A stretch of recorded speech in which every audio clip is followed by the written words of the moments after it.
Kita tentu sudah tidak asing lagi dengan istilah hukum perdata. Lalu bagaimana dengan istilah hukum perdata Islam di Indonesia? Mahasiswa UIN, STAI, dan lain sebagainya tentu sudah tidak asing lagi dengan istilah ini. Lalu apa ya yang dimaksud hukum perdata Islam di Indonesia?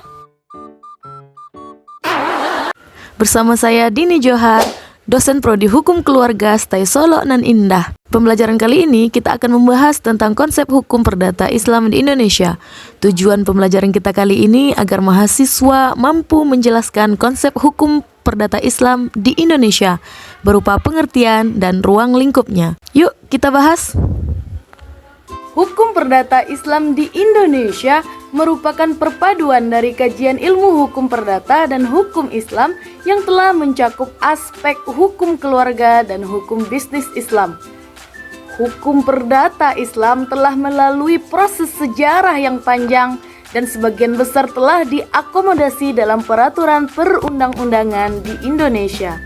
Hukum perdata Islam di Indonesia merupakan hukum positif yang berlaku di Indonesia yang berasal dari hukum Islam yang telah melalui proses positifikasi yang telah menjadi hukum positif di Indonesia. Jadi, dapat kita simpulkan bahwa hukum perdata Islam di Indonesia adalah hukum positif yang mengatur antara orang pribadi dan juga badan hukum menurut agama Islam dan berlaku bagi pemeluk agama Islam. Hubungan tersebut meliputi perkawinan, talak, waris, sengketa ekonomi syariah, dan lain sebagainya. Selanjutnya, apa saja yang menjadi ruang lingkup pembahasan hukum perdata Islam di Indonesia? Yang pertama, hukum keluarga Islam, dan yang kedua, hukum bisnis Islam atau hukum ekonomi syariah.